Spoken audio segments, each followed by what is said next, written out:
Kisah Abu Nawas, mengajari keledai membaca. Dengan menggunakan metode pengajaran yang khusus, ternyata Abu Nawas juga bisa menyulap seekor keledai yang dungu menjadi pintar membaca. Meski keledai ini tetap memiliki kekurangan dibandingkan dengan manusia, ada saja orang yang iri akan kecerdikan Abu Nawas, termasuk para pembesar kerajaan yang ingin menjadi menteri kesayangan raja. Pada suatu hari, seorang menteri kerajaan yang dipimpin oleh Harun al-Rashid tiba-tiba punya pikiran buruk kepada Abu Nawas. Rupanya ia iri hati terhadap perhatian raja yang begitu berlebihan terhadap Abu Nawas daripada dirinya. Tanpa ada sebab, menteri itu memberikan seekor keledai kepada Abu Nawas. Ajari keledai itu membaca. Dalam 2 minggu datanglah kembali kemari dan kita lihat hasilnya, kata menteri itu.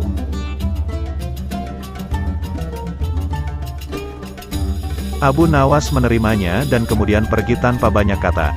Namun dalam hati ia masih was-was juga atas niat menteri itu. Apakah ini salah satu tipu dayanya untuk menghancurkan nama baikku? Tanya Abu Nawas dalam hati.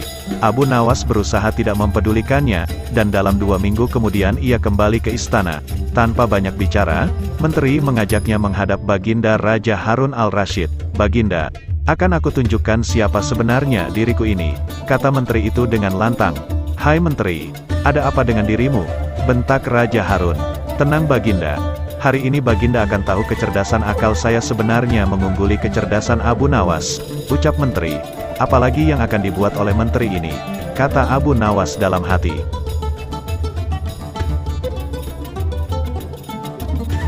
Baiklah, jika salah satu dari kalian menang, maka ia berhak mendapatkan sekantong dinar ini, tetapi bagi yang kalah ia akan dihukum 3 bulan di penjara, titah sang raja. Tanpa bisa mengelak, Abu Nawas terpaksa menyanggupi permainan aneh itu. Tiba-tiba menteri itu menunjuk ke sebuah buku besar. Coba buktikan jika keledai itu bisa membaca. Bukankah engkau cerdas dalam segala hal, kata menteri kepada Abu Nawas. Abu Nawas lalu menggiring keledainya ke buku itu dan membuka sampulnya. Si keledai menatap buku itu dan tak lama kemudian mulai membalik halamannya dengan lidahnya. Terus-menerus dibaliknya setiap halaman sampai ke halaman terakhir. Setelah selesai si keledai menatap Abu Nawas.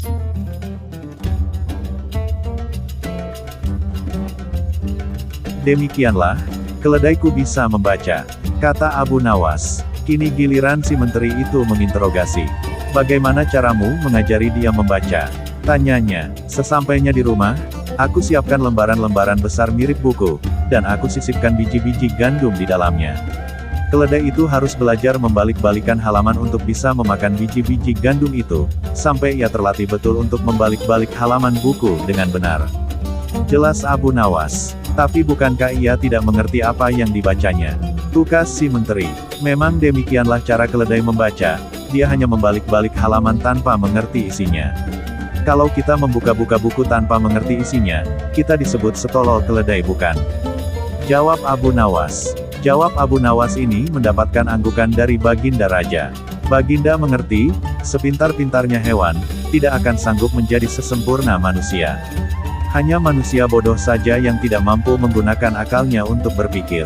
Akhirnya Abu Nawas mendapatkan hadiah sekantung dinar, sedangkan menteri masuk penjara.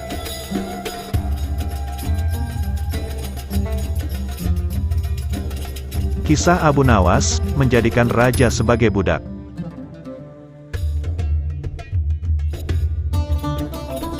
Kadangkala untuk menunjukkan sesuatu kepada sang raja, Abu Nawas tidak bisa hanya sekedar melaporkannya secara lisan. Raja harus mengetahuinya dengan mata kepala sendiri, bahwa masih banyak di antara rakyatnya yang hidup sengsara. Ada saja praktek jual beli budak di kalangan masyarakat kerajaan. Dengan tekad bulat Abu Nawas merencanakan menjual Baginda Raja, karena menurut Abu Nawas, hanya Baginda Raja yang paling patut untuk dijual. Bukankah selama ini Baginda Raja selalu mempermainkan dirinya dan menyengsarakan pikirannya? Maka sudah sepantasnya lah kalau sekarang gantian. Abu Nawas menghadap dan berkata kepada Baginda Raja Harun al-Rashid.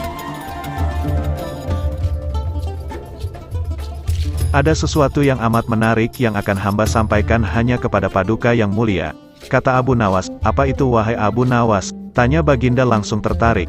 Sesuatu yang hamba yakin belum pernah terlintas di dalam benak Paduka yang mulia, kata Abu Nawas meyakinkan. Kalau begitu, cepatlah ajak aku ke sana untuk menyaksikannya. kata Baginda Raja tanpa rasa curiga sedikit pun. Tetapi Baginda, kata Abu Nawas sengaja tidak melanjutkan kalimatnya. Tetapi apa? Tanya Baginda tidak sabar. Bila Baginda tidak menyamar sebagai rakyat biasa, maka pasti nanti orang-orang akan banyak yang ikut menyaksikan benda ajaib itu. Kata Abu Nawas, karena begitu besar keingintahuan Baginda Raja, maka beliau bersedia menyamar sebagai rakyat biasa seperti yang diusulkan Abu Nawas. Kemudian Abu Nawas dan Baginda Raja Harun al-Rasyid berangkat menuju ke sebuah hutan. Setibanya di hutan, Abu Nawas mengajak Baginda Raja mendekati sebuah pohon yang rindang, dan memohon Baginda Raja menunggu di situ. Sementara itu, Abu Nawas menemui seorang badui yang pekerjaannya menjual budak. Abu Nawas mengajak pedagang budak itu untuk melihat calon budak yang akan dijual kepadanya dari jarak yang agak jauh.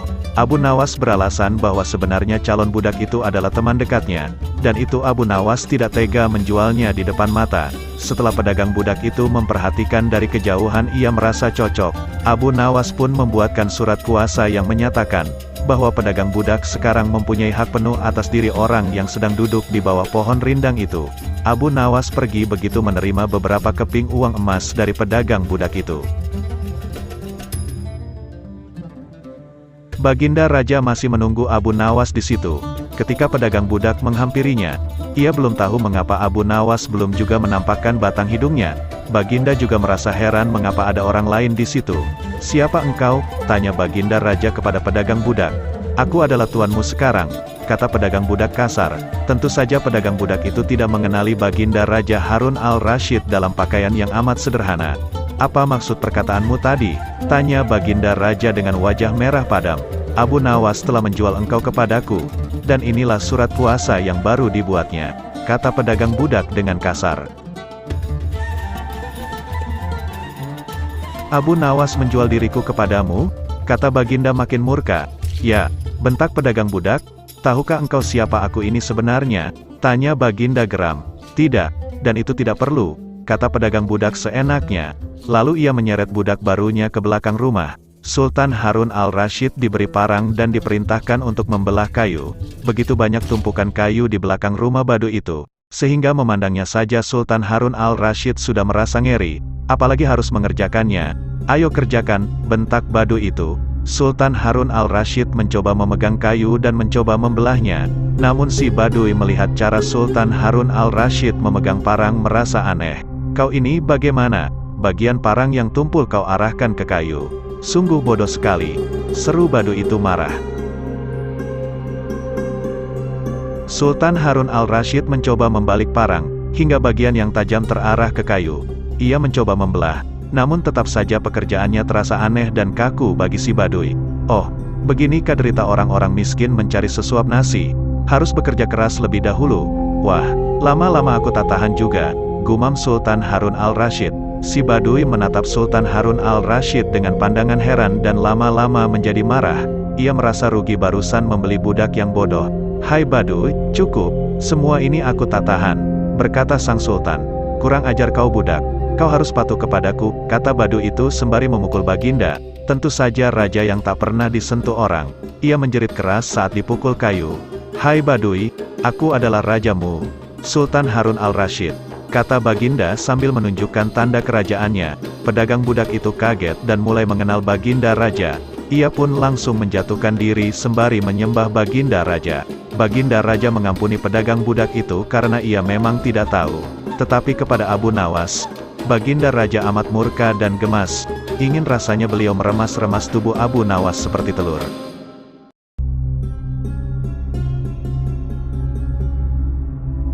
Kisah Abu Nawas dihukum gantung. Cita-cita atau obsesi menghukum Abu Nawas sebenarnya masih bergolak. Namun Baginda merasa kehabisan akal untuk menjebak Abu Nawas. Seorang penasihat kerajaan kepercayaan Baginda Raja menyarankan agar Baginda memanggil seorang ilmuwan dan ulama yang berilmu tinggi untuk menandingi Abu Nawas. Pasti masih ada peluang untuk mencari kelemahan Abu Nawas. Menjebak pencuri harus dengan pencuri, dan ulama dengan ulama.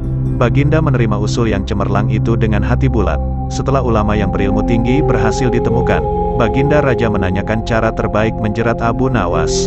Ulama itu memberitahu cara-cara yang paling jitu kepada Baginda Raja. Baginda Raja manggut-manggut setuju. Wajah Baginda tidak lagi murung. Apalagi ulama itu menegaskan bahwa ramalan Abu Nawas tentang takdir kematian Baginda Raja sama sekali tidak mempunyai dasar yang kuat. Tiada seorang pun manusia yang tahu kapan dan di bumi mana ia akan mati, apalagi tentang ajal orang lain. Ulama andalan Baginda Raja mulai mengadakan persiapan seperlunya untuk memberikan pukulan fatal bagi Abu Nawas. Siasat pun dijalankan sesuai rencana. Abu Nawas terjerembab ke pangkuan siasat sang ulama. Abu Nawas melakukan kesalahan yang bisa menghantarnya ke tiang gantungan atau hukuman pancung. Benarlah peribahasa yang berbunyi sepandai-pandai tupai melompat pasti suatu saat akan terpleset. Kini Abu Nawas benar-benar mati kutu. Sebentar lagi ia akan dihukum mati karena jebakan sang ilmuwan ulama.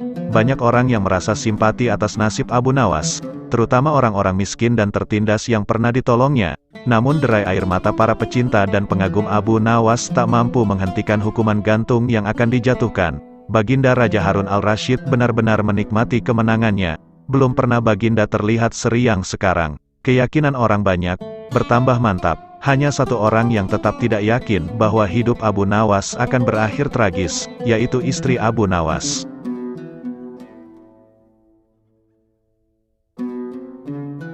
Bukankah Allah Azza wa Jalla lebih dekat daripada urat leher? Tidak ada yang tidak mungkin bagi Allah yang maha gagah, dan kematian adalah mutlak urusannya. Semakin dekat hukuman mati bagi Abu Nawas, orang banyak semakin resah. Tetapi bagi Abu Nawas malah sebaliknya, semakin dekat hukuman bagi dirinya, semakin tenang hatinya. Bahkan Abu Nawas nampak setenang air danau di pagi hari. Baginda Raja tahu bahwa ketenangan yang ditampilkan Abu Nawas hanyalah merupakan bagian dari tipu dayanya. Tetapi Baginda Raja telah bersumpah pada diri sendiri, bahwa beliau tidak akan terkecoh untuk kedua kalinya. Sebaliknya, Abu Nawas juga yakin, selama nyawa masih melekat maka harapan akan terus menyertainya. Tuhan tidak mungkin menciptakan alam semesta ini tanpa ditaburi harapan-harapan yang menjanjikan.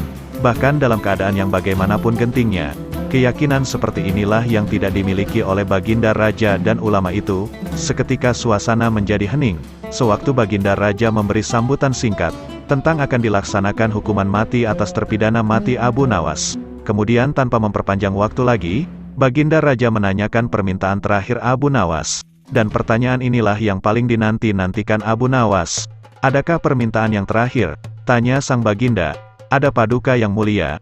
Jawab Abu Nawas singkat. Sebutkan, kata Baginda. Sudilah kiranya hamba diperkenankan memilih hukuman mati yang hamba anggap cocok wahai Baginda yang mulia, pinta Abu Nawas.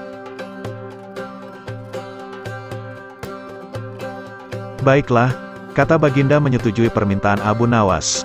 Paduka yang mulia, yang hamba pinta adalah bila pilihan hamba benar, hamba bersedia dihukum gantung. Tetapi jika pilihan hamba dianggap salah, maka hamba dihukum pancung saja. Kata Abu Nawas memohon, engkau memang orang yang aneh. Dalam saat-saat yang amat genting pun engkau masih sempat bersenda gurau. Tetapi ketahuilah, bagiku segala tipu muslihatmu hari ini, tak akan bisa membawamu kemana-mana. Kata Baginda sambil tertawa, hamba tidak bersenda gurau paduka yang mulia. Kata Abu Nawas bersungguh-sungguh. Baginda terpingkal-pingkal. Belum selesai Baginda Raja tertawa-tawa, Abu Nawas berteriak dengan nyaring, hamba minta dihukum gantung, teriak Abu Nawas. Semua yang hadir kaget. Orang banyak belum mengerti mengapa Abu Nawas membuat keputusan begitu.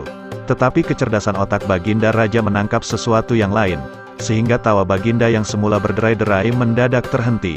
Kening Baginda berkenyit mendengar ucapan Abu Nawas. Baginda Raja tidak berani menarik kata-katanya karena disaksikan oleh ribuan rakyatnya. Beliau sudah terlanjur mengabulkan permintaan Abu Nawas untuk menentukan hukuman mati yang paling cocok untuk dirinya. Kini kesempatan Abu Nawas membela diri. Baginda yang mulia, hamba tadi mengatakan bahwa hamba akan dihukum gantung. Kalau pilihan hamba benar maka hamba dihukum gantung. Tetapi di manakah letak kesalahan pilihan hamba, sehingga hamba harus dihukum pancung? Padahal hamba telah memilih hukuman gantung, kata Abu Nawas memaksa. Baginda Raja dan ulama itu tercengang. Benar-benar luar biasa otak Abu Nawas ini. Rasanya tidak ada lagi manusia pintar selain Abu Nawas di negeri Baghdad ini. Abu Nawas, aku mengampunimu, tapi sekarang jawablah pertanyaanku ini. Berapa banyakkah bintang di langit? Gampang sekali tuanku. Kata Abu Nawas, iya tapi berapa? 100 juta, 100 miliar, tanya Baginda. Bukan tuanku, cuma sebanyak pasir di pantai. Jawab Abu Nawas. Kau ini, bagaimana bisa orang menghitung pasir di pantai? Tanya Baginda Raja heran. Bagaimana pula orang bisa menghitung bintang di langit? Tanya Abu Nawas. Hahaha, kau memang cerdik, kau adalah pelipur laraku. Abu Nawas mulai sekarang jangan segan-segan. Sering-seringlah datang ke istanaku. Aku ingin selalu mendengar lelucon-leluconmu yang baru. Perintah Baginda Raja. Siap Baginda, kata Abu Nawas. Lalu Baginda memerintahkan bendahara kerajaan memberikan sekantong uang kepada manusia terlucu di negerinya itu.